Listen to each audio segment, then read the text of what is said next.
இப்போ ஊற வச்ச சிக்கன் பிரியாணி செய்யலாமா? முதல்ல ஒரு பவுலில் மிளகாத்தூள் போட்டுக்கோங்க. அப்புறம் உப்பு போட்டுக்கோங்க. இன்னும் ஒரு ஸ்பூன் கூட மிளகாத்தூள் போட்டுக்கலாம். சிறிதளவு மஞ்சத்தூள் போட்டுக்கோங்க. கரம் மசாலா தூள் போட்டுக்கோங்க. இது மல்லிப்பொடிங்க. இஞ்சி பூண்டு விழுந்து சேர்த்துக்கோங்க. எலுமிச்சம்பழம் அது மேலே பிழிஞ்சு விட்டுக்கோங்க. விதை எடுத்துடுங்க. விதை விழுந்துடுச்சுன்னா கசப்பு சுவை வந்துடுங்க. இது கூட கொஞ்சம் எண்ணெயும் ஊற்றிக்கோங்க. கரண்டியை வச்சு எல்லாத்தையும் நல்லா மிக்ஸ் பண்ணணுங்க.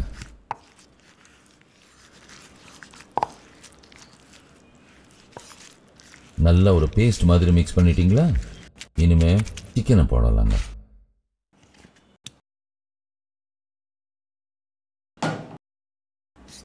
ஒவ்வொரு துண்டுலையும் மசாலா நல்லா பிடிக்கணுங்க.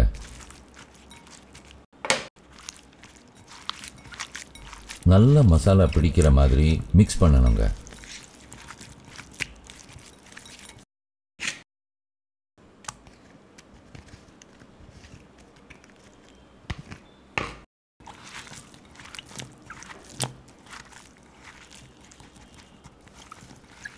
எல்லா துண்டுங்கள்லையும் இந்த மாதிரி நல்ல மசாலா பிடிச்சிருக்கணுங்க.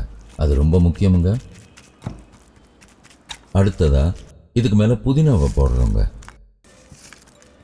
புதினாவை நல்லா அழுத்தி விடுங்க. இது கூட பச்சை மிளகாய் சேர்த்துக்குங்க. அதையும் நல்லா அழுத்தி விடுங்க. இந்த மாதிரி ஒவ்வொரு இடைவெளியிலையும் போகிற மாதிரி அழுத்தி வச்சுக்கிடுங்க. இதுக்கு மேலே நம்ம அடித்து வச்சிருக்கிற தயிரையும் ஊற்றிக்கங்க.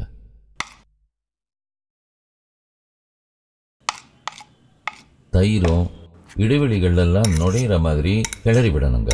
ரொம்ப கிளறி விடக்கூடாதுங்க. சிக்கன்லேருந்து மசாலா பிரிஞ்சிடக்கூடாது. லேசாக விலக்கி விட்டீங்கன்னா தயிரெல்லாம் நல்லா உள்ளே போய் செட்டில் ஆகிடுங்க. இதை இப்போ பிரியாணி பண்ணலாங்கிறீங்களா? இல்லைங்க, இதை முழு இரவு ஃப்ரிட்ஜில் இருக்கணுங்க. அப்போதாங்க நம்ம இந்த பிரியாணி பண்ண முடியும். இந்த பிரியாணியோட ஸ்பெஷாலிட்டியே இதாங்க. மறந்துடாதீங்க, ஃப்ரீசரில் வைக்கக்கூடாதுங்க. ஃப்ரிட்ஜில் மட்டும்தான் வைக்கணும். ஒரு நைட்டு ஃபுல்லாக சிக்கன் ஊற வச்சுட்டோங்க. இனிமேல் நம்ம பிரியாணி செய்யலாங்க. இதுக்கு முதல்ல வெங்காயத்தை பொரித்து எடுத்து வச்சுக்கோங்க. கொஞ்சம் எண்ணெயை அதிகமாக ஊற்றி பொரிங்க. அப்போ தாங்க வெங்காயம் நல்லா பொன்னிறமாக கிடைக்கும். அதிகமாக இருக்கிற எண்ணெயை நமக்கு சாதம் வடிக்கிறதுக்கு தேவைப்படுங்க. நாம் அதுக்கு பயன்படுத்தலாங்க. பொரித்த வெங்காயத்தெல்லாம் ஓரமாக ஒதுக்கி வச்சுட்டு மீதி இருக்கிற எண்ணெயை ஒரு கிண்ணத்தில் எடுத்து வடித்து வச்சுக்கோங்க.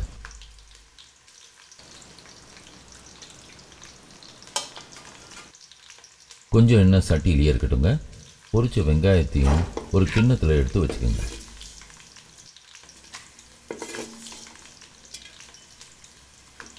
கொஞ்சம் வெங்காயம் சட்டியிலேயே இருக்கட்டுங்க. அடுத்ததான் நம்ம சாதத்தை வடித்து எடுக்க போகிறோங்க. நம்ம எடுத்து வச்சுருக்கோம்ல எண்ணெய், அதை சாதம் வடிக்கிற தண்ணியில் ஊற்றிக்கணுங்க. ஒரு கரண்டியை வச்சு நல்லா கலக்கி விட்டுக்குங்க. சால்ட்டு போட்டுக்கலாம். ப்ரோ, உப்பு சரியான விகிதத்தில் போட்டுக்கணுங்க. அப்போ தாங்க பிரியாணி நல்லா சூப்பராக இருக்கும். தண்ணீர் நல்லா கொதிச்சிடுச்சுங்க. இப்போது நம்ம 30 நிமிஷத்துக்கு முன்னால் ஊற வச்ச அரிசியை போட்டு 50%, அதாங்க பாதி அளவு தாங்க வேகணும். சாதம் நல்லா வெந்துடக்கூடாதுங்க. மீதி பாதி அளவு நம்ம சிக்கனோட போட்டு வேக வைக்க போகிறோங்க. அரிசியை போட்ட பிறகு திரும்பவும் தண்ணி கொதிக்க ஆரம்பிக்கும் பாருங்க. அப்போது 50% வெந்துருச்சுன்னு தெரிஞ்சுக்கலாங்க. இதை உடனே வடிச்சிடணுங்க. சாதம் வடிச்சாச்சா? இனிமே ஒரு நாளைக்கு முன்னாலேயே ஊற வச்ச சிக்கனை போட்டுக்கிறோங்க.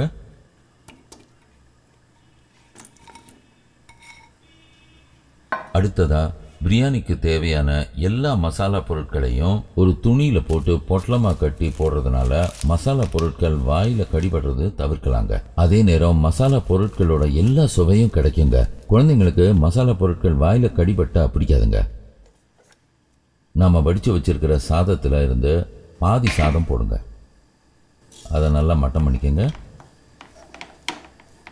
பொரிச்ச வெங்காயத்தை அதுக்கு மேலே தூவுங்க.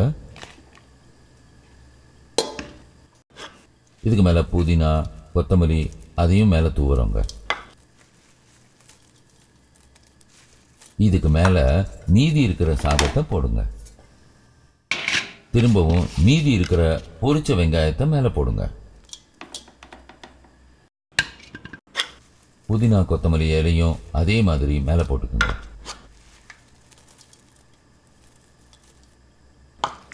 இப்போ சாஃப்ரன் கலரை தண்ணீரில் கரைச்சி சாத்துக்கு மேலே லேசாக தெளிங்க. அவ்வளோதாங்க. இனிமேல் தம் போட்டுடலாங்க. சப்பாத்தி மாவு போட்டு வச்சுருக்கோம்ல, அதை சட்டியோட விளிம்பில் போட்டு சீல் பண்ணி ஆவி வெளியில் வராமல் தடுக்கணுங்க.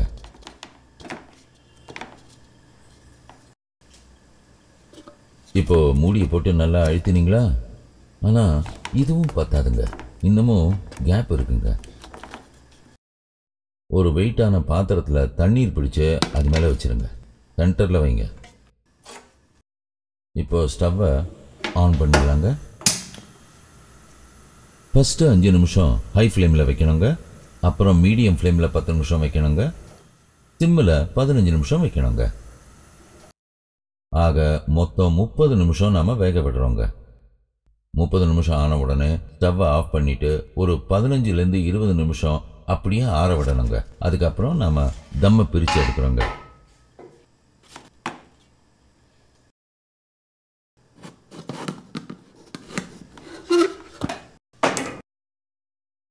ஆஹா, பிரியாணியோட வாசனை பக்கத்து தெரு வரைக்கும் வீசுதுங்க.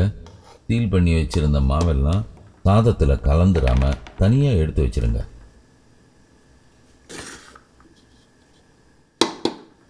பார்த்தீங்களா, அரிசியெல்லாம் உடையாம நல்லா வெந்துருச்சுங்க.